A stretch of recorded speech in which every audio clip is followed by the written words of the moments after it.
Cari amici, bentrovati! Comincia oggi un nuovo format dedicato alla pesca dalla barca, Live Fishing Boat Adventure. Che cosa avrà questo format in più rispetto agli altri? Prima di tutto sarà un format altamente didattico. Grazie alle riprese in studio riusciremo a raccontare nello specifico tutto quel che serve per dissolvere i vari dubbi sui vari argomenti. In studio parleremo di nodi, di inneschi, di lunghezze, di sistemi pescanti, di sistemi di scaricamento e molto altro ancora.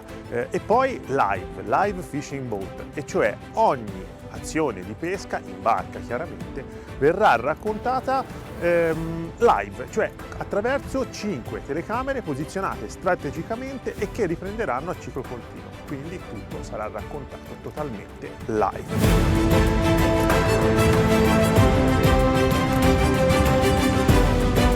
Il primo appuntamento di quest'oggi sarà dedicato al bollentino medio. In compagnia del mio amico Francesco salperemo per fondali rocciosi alla ricerca di pesci pregiati, quindi non ci resta che entrare in azione.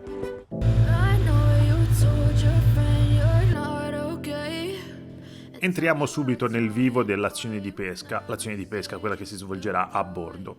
Il meteo ci dice che nelle prime ore del mattino avremo a che fare con un po' di vento, circa 7-8 nodi, che creerà un po' d'onda. Questo genererà un potenziale scarroccio che risulterà per noi molto utile. Infatti noi non sappiamo dove saranno localizzati i pesci. Conosciamo approssimativamente la zona, sappiamo che il pesce è attivo, ma non sappiamo il punto preciso. Quindi sarà fondamentale creare una prima fase di analisi in cui con motore in moto e occhio ovviamente sullo scandaglio cercheremo marcature importanti. Individuate quelle, caleremo le nostre lenze e attenderemo con un occhio bene attento sulla vetta della nostra canna.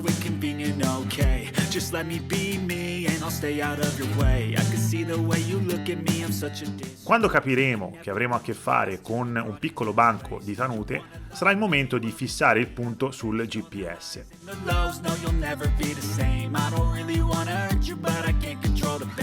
Alla fine di questa prima fase di analisi otterremo una serie di punti che poi sfrutteremo nella seconda fase della mattinata, quella della bonaccia.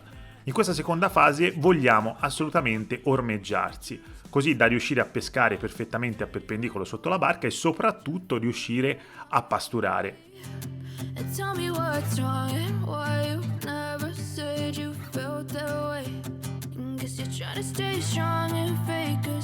È chiaro che pasturare quando non si è fermi a scarroccio è altamente controproducente, mentre nel momento in cui la barca rimarrà ferma, una pasturazione adeguata aumenterà sicuramente il numero di strike e ci consentirà anche una pesca più agevole.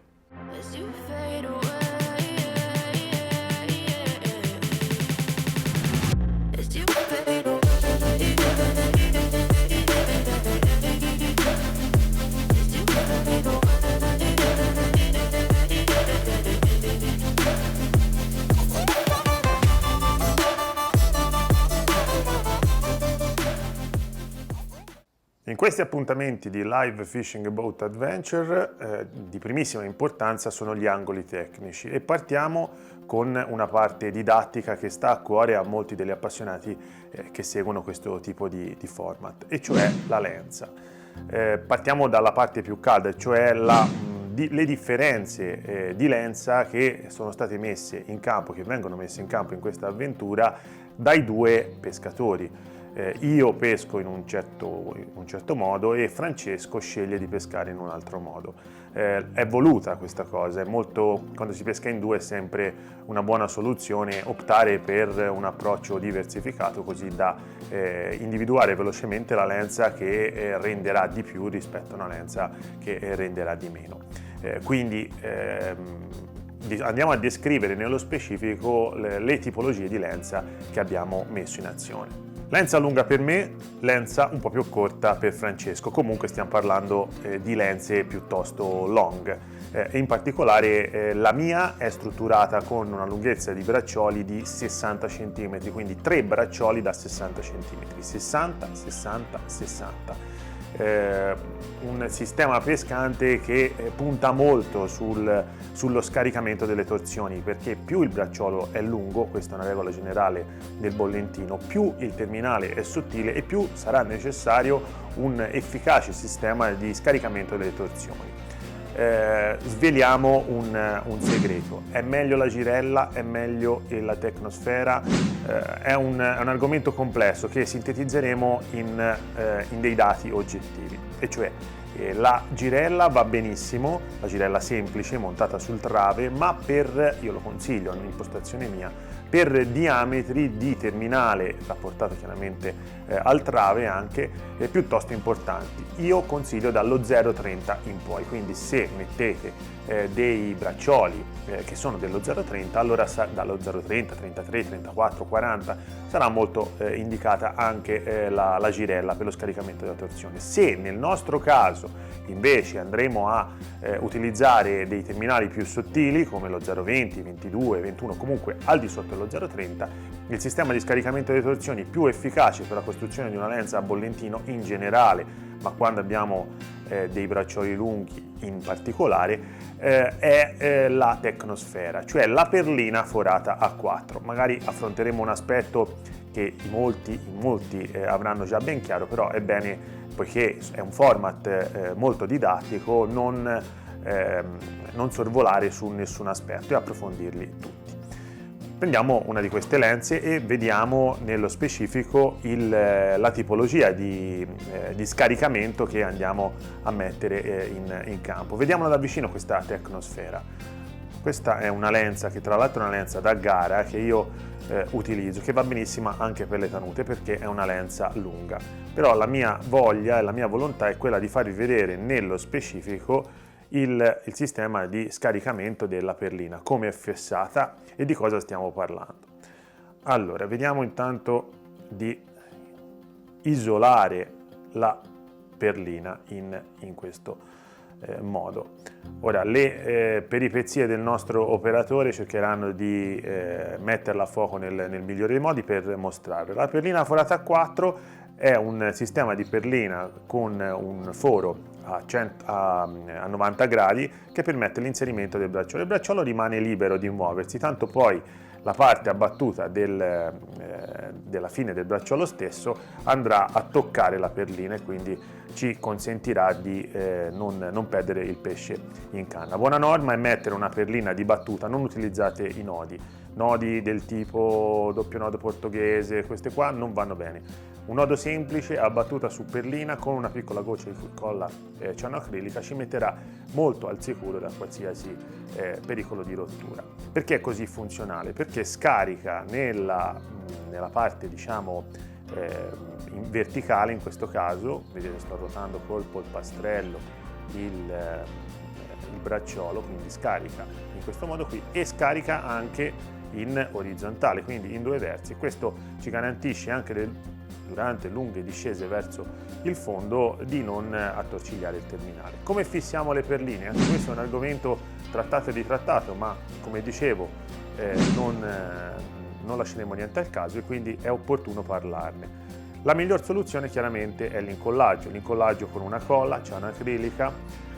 Io personalmente uso la 406 di Loctite, che ottimizza la sua adesione quando si utilizzano due perline, non una, due perline. Meglio ancora se queste perline sono leggermente distanziate l'una dall'altra, in modo che la colla penetri tra perlina e perlina e crei una struttura che praticamente risulta impossibile allo scorrimento. Quindi questa qui secondo me è la soluzione giusta. Abbondate quando si tratta di colla nel bollentino, abbondate in quantità di colla, perché è meglio una goccia in più che sicuramente una goccia in meno. Questa volta le previsioni meteo in fatto di vento e onda erano decisamente precise. La situazione di ventilazione è stata sostituita da una situazione di quasi totale bonaccia. Un pochino di onda residua ci fa ballare leggermente, ma è più un problema di riprese che non di azioni di pesca vera e propria.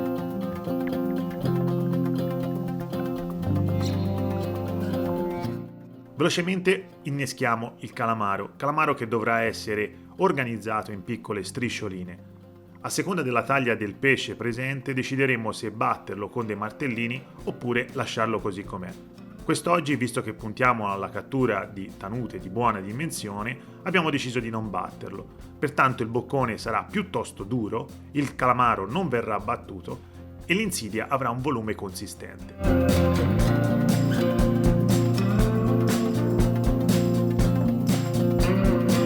A seguito dell'ancoraggio può capitare che i movimenti dell'ancora sul fondo vadano a disturbare il pesce e sebbene l'ancoraggio sia stato fatto su una posizione privilegiata dove sappiamo e dove abbiamo scoperto essere presente il pesce in attività, questo potrebbe stopparsi. Serve quindi uno stratagemma, un qualcosa che lo riattivi rapidamente per continuare a divertirsi.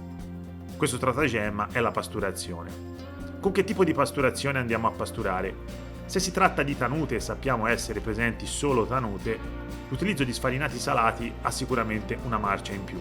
Il pesce lo mangia, non si sfama e rimane attivo. Se invece, come nel nostro caso, la roccia può essere abitata da predatori del fondo come pagri, grossi scorfani, giovani cerni, eccetera, allora in quel caso utilizzare un carico pasturante misto a base di frattaglie di molluschi, sardine triturate, può essere un elemento che aggiunge qualcosa di importante all'azione di pesca.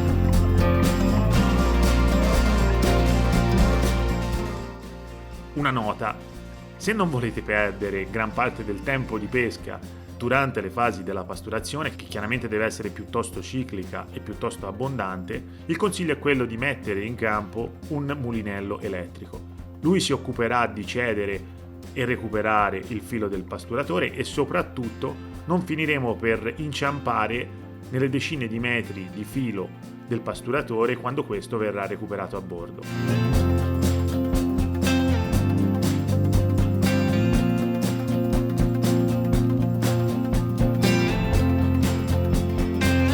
Il disturbo effettuato dall'ancora nel giro di poco viene minimizzato e cominciano ad arrivare immediatamente i primi pesci che ci fanno divertire.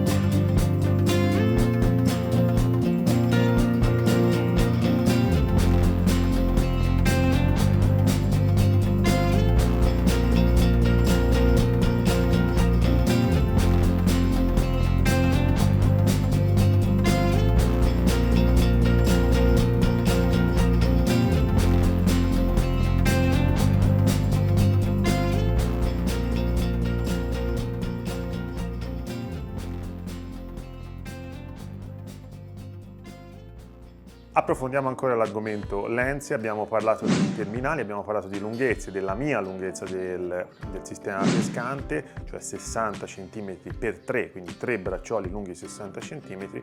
Non abbiamo ancora detto l'alternativa un po' più corta del mio compagno di pesca. Francesco mette in azione una lenza un pochino più corta, perché? Perché la lenza un pochino più corta, prima cosa, ingarbuglia meno. È un po' meno appetibile agli occhi del pesce, però il pericolo di garbugliamenti è ridotto al minimo e quindi può avere una marcia in più. Il pericolo di garbugliamenti diminuisce ulteriormente se apponiamo un piombo un po' più leggero, quindi la discesa è più lenta, e se utilizziamo fili più spessi. In questo caso io andrò a raccontarvi la mia lenza, perché comunque è la lenza che ho preferito, è la lenza che mediamente ha dato buoni risultati, anche quella di Francesco dà buoni risultati, però questo tipo di lenza io la straconsiglio perché è una lenza più che rodata. La lenza in questione può essere costruita o a lenza diritta, quindi senza il rinforzo, o a lenza rinforzata. Cosa intendo? Intendo dire che questo tipo di approccio di pesca, in particolare rivolto a prede come la tanuta, che ha un apparato boccale particolarmente tagliente, possono essere rinforzate in prossimità dell'amo con un diametro di spessore un po' maggiorato.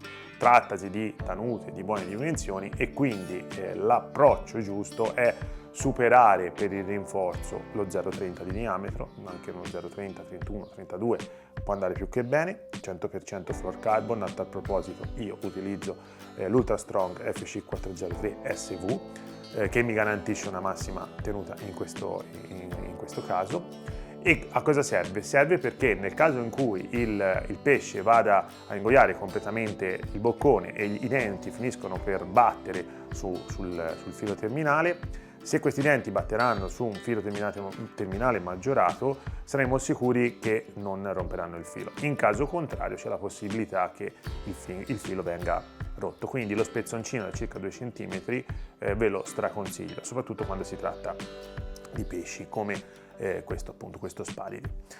Parliamo di terminali, approcci e tutto il resto. Allora, tanto per incominciare, io vi consiglio di non esagerare nella diversità, diciamo, di diametro tra trave e bracciolo. Andiamo abbastanza sul sottile. Io vi consiglio di farlo tutto in fluorocarbon, in particolare utilizzare uno 0,24 o uno 0,25 di fluorocarbon per il trave e uno 0,22 per i terminali, per i braccioli.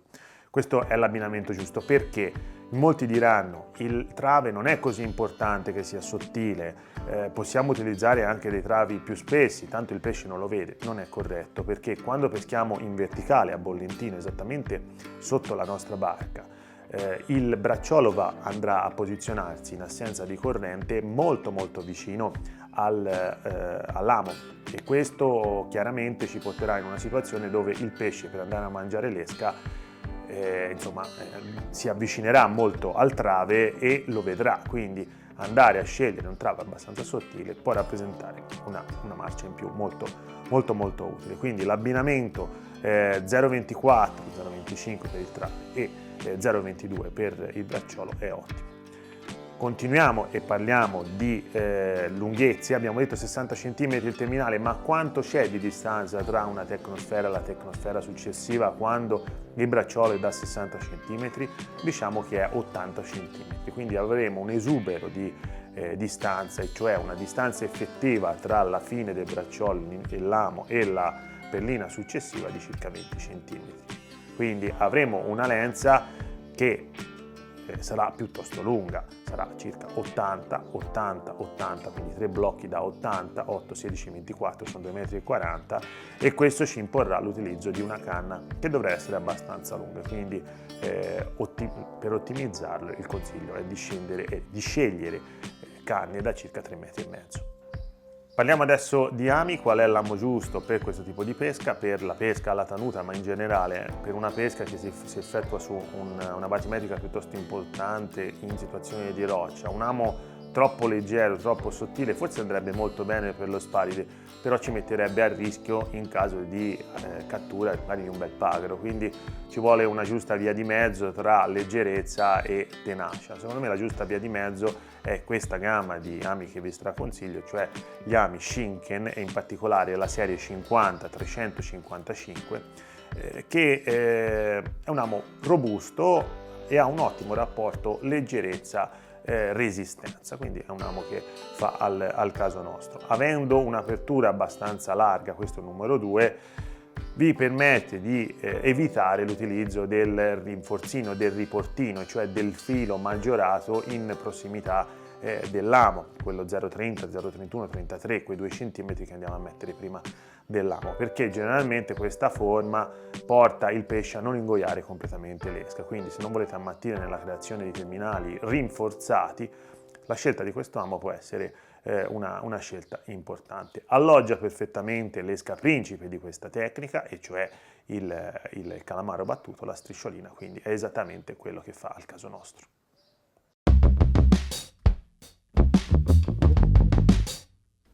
Approfittiamo di questa inquadratura per parlare della ferrata. Diciamo che in questo momento Francesco ha appena effettuato una ferrata, direi, impeccabile. Il movimento di ferrata varia sempre in funzione della quantità di acqua che abbiamo sotto i piedi. È chiaro che se pescate a bollentino su 10 metri potrete permettervi delle ferrate anche poco energiche, oppure ferrate che muovono poco la canna verso l'alto.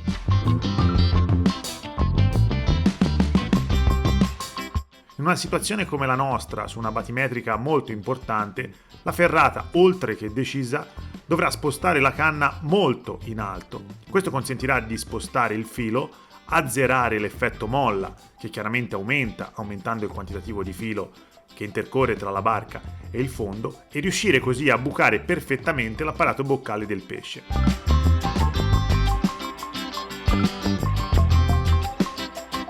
Il recupero che sta effettuando il mio amico Francesco direi che è anch'esso impeccabile. La canna deve procedere con pompate progressive verso l'alto. Il mulinello deve recuperare solo il filo che è stato portato via dal movimento della canna. La tensione della lenza non si deve mai allentare. In questo caso abbiamo a che fare con dei pesci che generalmente ingoiano senza grossi problemi, quindi la slamatura è piuttosto rara. Però è sempre buona norma mai allentare la tensione del filo. Stiamo raccontando il live della pesca, pertanto è bene sottolineare un aspetto che emerge da questa ripresa. Sebbene l'esca principe della giornata sia il calamaro, o meglio la strisciolina di calamaro, è buona norma di tanto in tanto alternare, soprattutto se si sta pasturando con pasturatori a sardina, anche l'innesco di tocchetti di sardina. Francesco ha giustamente innescato una bella doppia di filetti di sardina e questo gli ha reso immediatamente facendo un po' di selezione sulla cattura.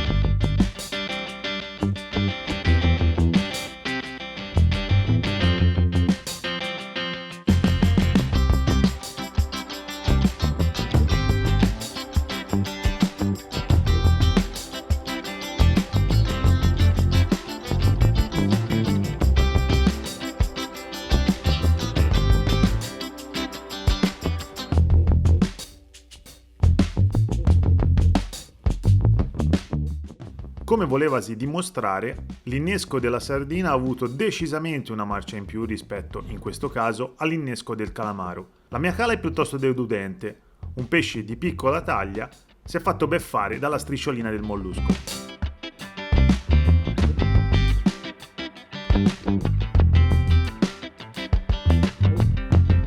L'innesco voluminoso a sardina altamente proteico messo in atto da Francesco ha avuto la meglio rispetto al mio.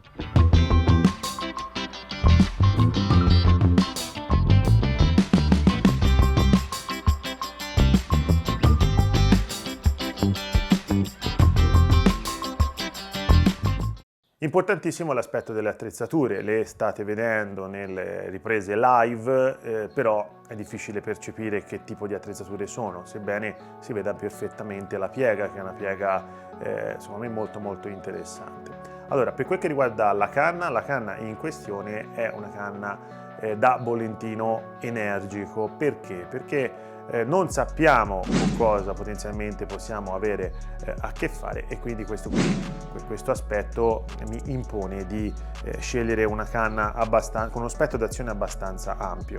È una canna, in particolare la Astor Power Boat, è una canna che viene proposta in 2 differenti lunghezze, o meglio, viene proposta in 4 differenti lunghezze, adesso mi spiego meglio. I modelli sono 2, cioè una canna che a piena lunghezza è lunga 3,5 metri e una canna che a piena lunghezza è lunga 3,20 metri. Queste due canne possiedono un sistema che è Multi-Length System, un sistema di allungamento attraverso un teleblocco che ci fa guadagnare circa 50 cm. Utilissimo perché in questo caso abbiamo bisogno, io ho pescato, è ancora sporca la canna con cui adesso vi faccio vedere, io ho pescato con la misura 3,5 metri perché ho bisogno di una canna di 3,5 metri a seguito dell'utilizzo di una lenza lunga. Però qualora avessi voluto diminuire o cambiare l'azione di pesca in funzione di lenze più corte o un'azione più energica, l'avrei potuta scorciare. Adesso qua in mano ce l'ho in versione diciamo scorciata, però vi mostro il sistema.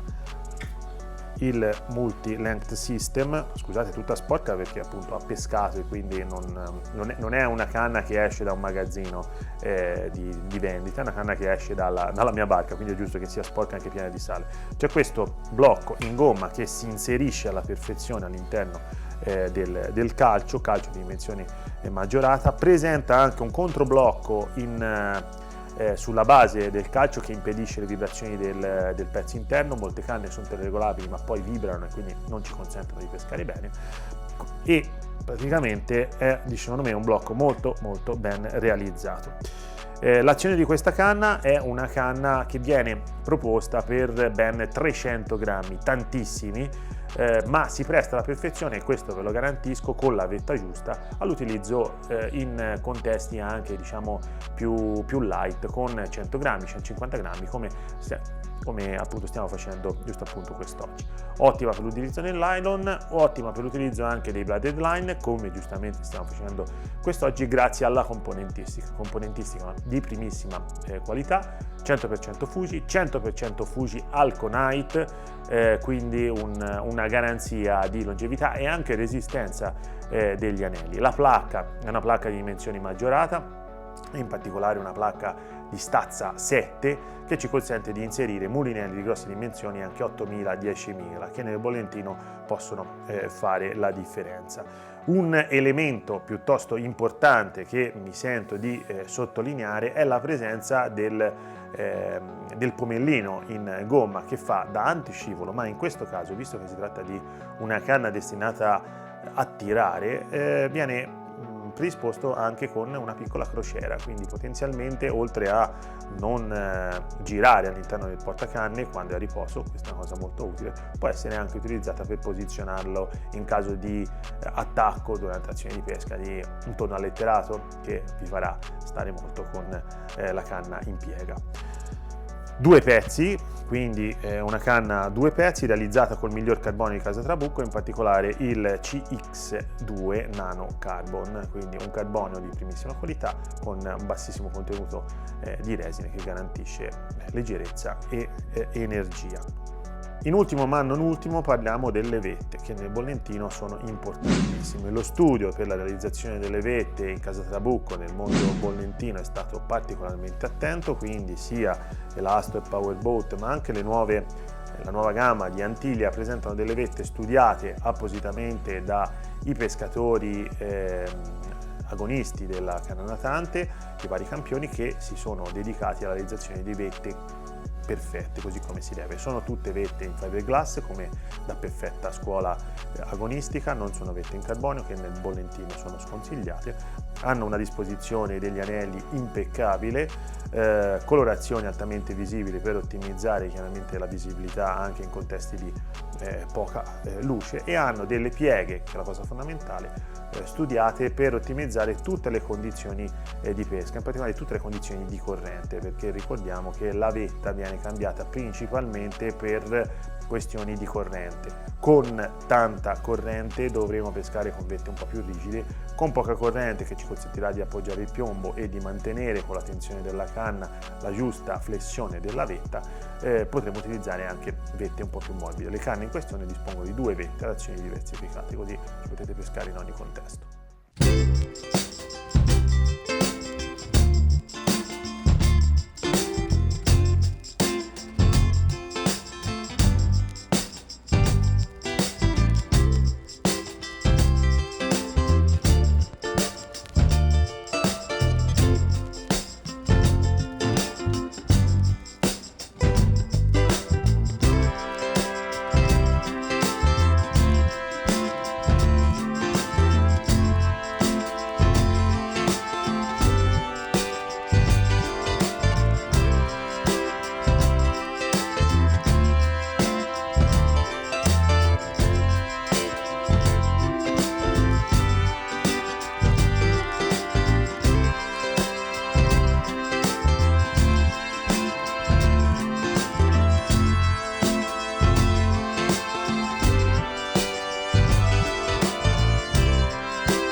È arrivato il momento di parlare di cosa abbiamo in bobina. Anche in questo caso proporrò delle mie, tra virgolette, certezze, anche se nella pesca certezze non ci sono, riguardo a nylon, fluorocarbon, fluorine, in bobina cosa mettiamo, vi darò dei parametri. Allora, io personalmente quando la profondità è superiore ai 40 metri, 40-45 metri e magari c'è anche un po' di presenza di corrente, lascio da parte il filo classico in bobina e scelgo il trecciato. Per batimetriche nel bollettino inferiori ai 40 metri invece scelgo il nylon. Il nylon in particolare uso il Tecno Saltwater di Trabucco. Il nylon ti dà qualcosa in più perché chiaramente aumenta il margine d'errore con pescione in canna, ci consente, una cosa non da sottovalutare, di non farsi sentire troppo nei nostri movimenti dal pesce, perché col trecciato, ricordiamo, noi sentiamo il pesce ma il pesce sente noi, quindi ogni vibrazione è trasmessa al sistema pescante e questo può essere potenzialmente lesivo per pesci dalla boccata dubbiosa chiaramente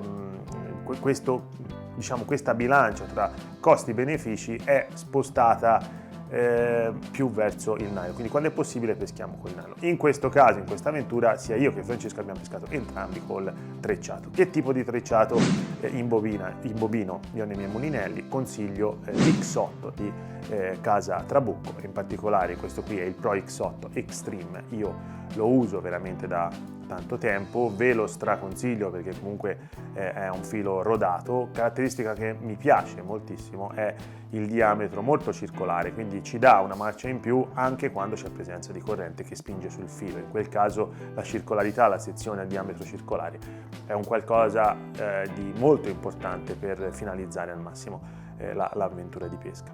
Il diametro più sottile è meglio è, ok, però dobbiamo fare un'ottimizzazione dei carichi di rottura, metteremo uno shock leader, tra poco ne parleremo, e andare a posizionare uno shock leader con un carico di rottura troppo più alto rispetto al trecciato ci porta poi in caso di aggancio del fondo a una rottura e a una necessità di rifare il nodo di giunzione, shock leader e tanti ammattimenti. Quindi lo 0,15,5 abbinati a shock leader dello 0,25, 0,30 secondo me riesce a coprire un po' tutte le tecniche del bollettino, in particolare quella con cui stiamo pescando oggi.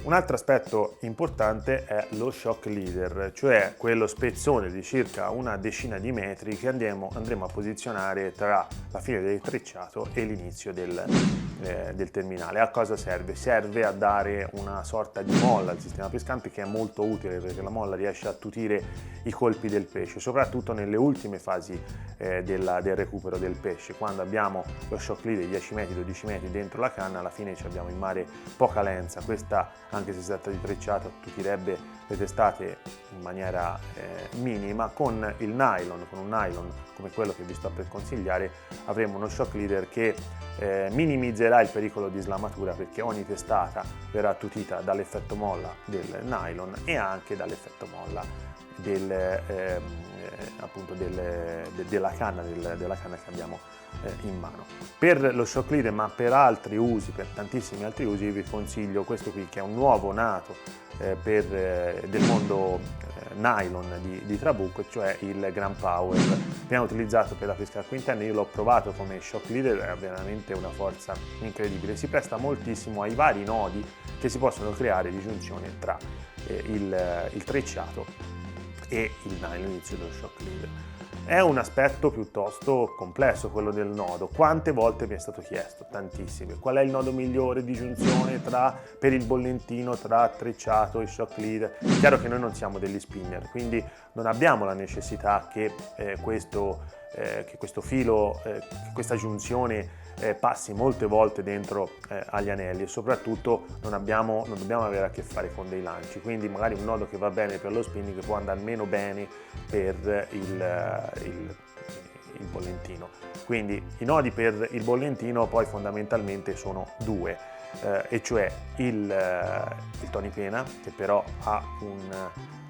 perché abbia un carico di rottura più alto, ha il problema del baffetto che dà fastidio nell'entrata e nell'uscita del filo attraverso gli anelli, oppure l'All-Bright Special, che è quello che adesso mi accingo a farvi vedere. Questo è un format con molti tutorial, e quindi mi sembra importante parlare di uno dei nodi più diffusi e più consigliati per il bollentino, e in particolare l'All-Bright Special. Diciamo che il mio è un All-Bright Special, nel senso che aggiungerò al classico nodo anche molta colla cianoacrilica. Questo mi consentirà di creare una calzetta a blocco unico, diciamo, che impedirà qualsiasi meccanismo di scorrimento delle spine l'una sull'altra, conseguente strozzatura e conseguente taglio. Passiamo alla realizzazione del nodo di unione tra trecciato e nylon. L'All-Bright Special, diciamo, chiamiamolo special, quindi prendiamo il filo, questo lo leviamo, tanto adesso non ci serve fondamentalmente a niente, tanto lo shock leader è già presente per la prossima avventura di pesca, non c'ho da rifarlo. Andiamo a utilizzare per questo tipo di nodo proprio i fili che poi utilizzeremo anche in campo, quindi 1,025,5 del GP Gun Power, se riuscissi a aprire la confezione, ecco, 25 del GP, fatto. Prendiamo uno spezzoncino, tanto di nylon ne serve veramente poco, la confezione rigida ci aiuta anche in questa fase qua. Poi prendiamo il trecciato, e cioè lo 0,15,5 del X8, anche in questo caso ne prendiamo un pezzettino, posizioniamo uno sulla destra e uno sulla sinistra, e ora mi muoverò molto lentamente per cercare di farvi cogliere, e soprattutto per non far ammattire troppo l'operatore, tutte le varie manovre di questa esecuzione di questo nodo. Allora, creiamo per prima cosa un'asola abbastanza ampia, diciamo più che un'asola, diciamo una curvatura del filo, in questo modo qua. Vi consiglio nella parte, diciamo, l'apice di questa asola di attorcigliare per creare una puntina che ci aiuterà a organizzare meglio il filo in fase finale. Inseriamo il trecciato memorizzando il verso di inserimento all'interno di questa parte, abbondiamo in quantità, dopodiché dovremo creare praticamente un ritorno di spire. Cerco di farlo così, ragazzi, così vedete, bloccati qui con il polpastrello, un ritorno di spire del trecciato verso l'asola, e questo dovrà chiaramente sormontare il trecciato e il doppio capo di nylon. Incominciamo 1, 2, 3, 4, 5. Non è facile eseguirlo cercando di continuare a mostrare il nodo alla camera. 6. Io mi fermerò prima per ragioni televisive. 7.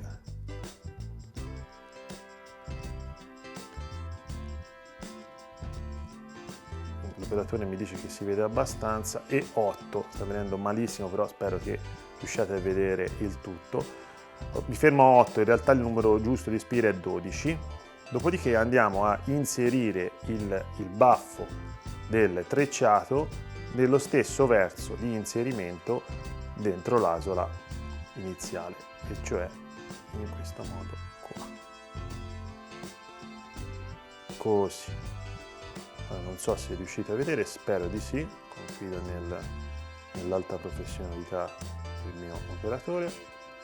Dopodiché si comincia a tirare. In una prima fase si inizia a tirare il nodo in questo modo qua, cercando di fare in modo che le spire non si sovrappongono. Nella fase finale bisognerà tirare solo il baffo principale per serrare il nodo, così. Nonostante abbia utilizzato solo 8 spire, è un nodo che resiste tanto. Cosa ha di buono? Ha di buono che non c'è un baffettino di esubero, cosa che invece accade con il Tony-Pena. Quindi è un nodo straconsigliato, potete tagliare i due baffi molto vicini alla prossimità del nodo, sia il nylon sia il trecciato, e poi vi consiglio di aggiungere un po' di colla cianoacrilica. Adesso io non mi sono dimenticato delle forbicine, quindi diciamo che il nylon non verrà tagliato, meglio proverò, ma i denti non tagliano più come quando ero giovani. Per favore. Sì, ce l'ho fatta. Il trecciato non ci provo nemmeno, tanto è una battaglia persa, comunque fate conto che l'ho tagliato. Tagliate prima, andate molto vicini, dopodiché ci mettete la colla. Non serve una colla particolare, basta una Super Attack classica, ce ne mettete un pochino, e questa presenza di colla creerà un manicotto che impedirà lo scorrimento delle spire. Lo scorrimento delle spire causa sempre una strozzatura, e una strozzatura causa sempre il taglio del nylon da parte del trecciato.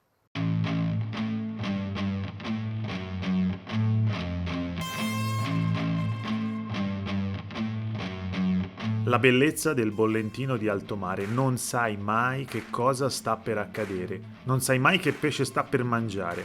Una mangiata dubbia, una ferrata decisa e inizia il combattimento.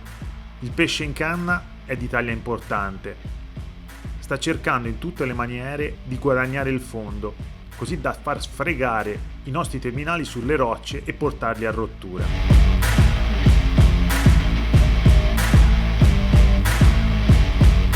La canna fa perfettamente il suo dovere e il mulinello funge da perfetto alleato, non concedendo nemmeno un centimetro al pesce. Come sempre accade, dopo qualche pompata il pesce è distante dal fondo e pare veramente arrivato il momento di recuperarlo in tranquillità.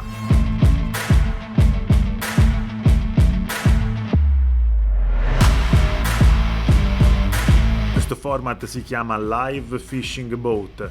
E quindi vogliamo far vedere anche quello che probabilmente in un video classico non avremmo potuto far vedere o non avremmo voluto far vedere. Il pesce, inspiegabilmente, viene perso. Meglio che l'audio di questa clip non sia presente, e vi prego di non leggere il labiale. La mia delusione e la mia frustrazione direi che si evince facilmente dalle immagini.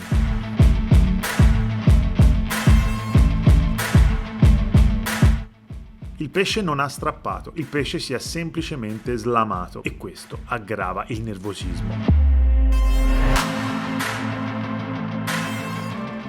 Il mulinello consigliato per questo tipo di approccio deve essere un mulinello energico. Dal rapporto di recupero non eccessivo, ricordiamo che i mulinelli da bollentino non devono avere un rapporto di recupero troppo alto, devono essere potenti, non necessariamente veloci.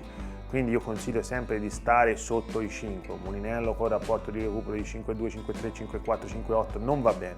Un mulinello con un rapporto di 4,1, 3,8, 4,2, 4,8 è un mulinello potenzialmente molto utile per questo approccio. Questo in particolare è il giusto compromesso, ha una velocità relativamente alta per essere un mulinello bollentino, infatti non è un mulinello da bollentino, nasce per il mondo del surf ma si adatta perfettamente al mondo del bollentino, ma questa velocità è supportata da componenti strutturali molto importanti che garantiscono che è un mulinello che quando giri recupera il filo, quindi non è un mulinello che soffre anche in condizioni estreme. È il Lancer, questa è la versione XTR, è con me da parecchio tempo, ci ho pescato in gara, ci ho fatto i campionati del mondo, ci pesco amatorialmente, ci porto a pesca le persone che vengono a pesca con me, si è sempre comportato alla grande, come vedete anche i livelli di ossidazione non sono praticamente presenti, ha preso un po' di botte perché chiaramente quando lo porti in barca insomma soffre un po', però per il resto è davvero perfetto, ve lo straconsiglio anche per questo aspetto qui perché dura. È un mulinello estremamente solido, manovella in alluminio. Segnalo che esiste una nuova versione, visto il successo di questa qua che è l'XTR, una nuova versione sempre Lancer che si chiama LTX, che aggiunge a questa struttura anche una serie di elementi in carbonio che ottimizzano chiaramente il rapporto peso-potenza.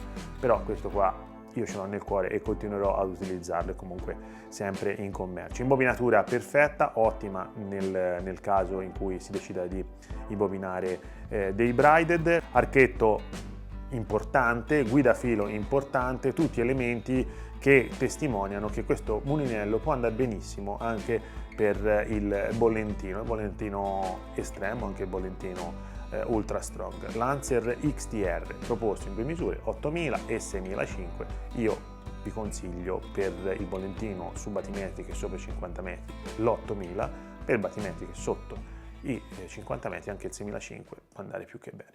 Bene cari amici, l'avventura può dirsi conclusa, direi che abbiamo raccontato ogni aspetto inerente al bollentino, il bollentino quello fatto su roccia, abbiamo catturato dei bei pesci, delle belle tanute, sono venuti a trovarci due interessanti prede rosse, due bei capponi, quindi direi che meglio di così non poteva andare. Spero che tutte le nozioni raccontate siano servite e che servano per trasformare le vostre avventure in avventure fruttuose. Vi do qualche anticipazione su quelle che saranno le prossime puntate. Nella prossima puntata parleremo di seppie, quindi seppie a scarroccio dalla barca, mentre nella puntata successiva racconteremo la traina al dentice con attrezzatura non da spendere un patrimonio, quindi dentici low cost, diciamo. È arrivato il momento dei saluti, ma prima vi ricordo che se avete degli argomenti, dei dubbi, qualche cosa che ci volete comunicare, potete scriverlo nei commenti sotto il video YouTube, perché se lo state vedendo su Italian Fishing TV,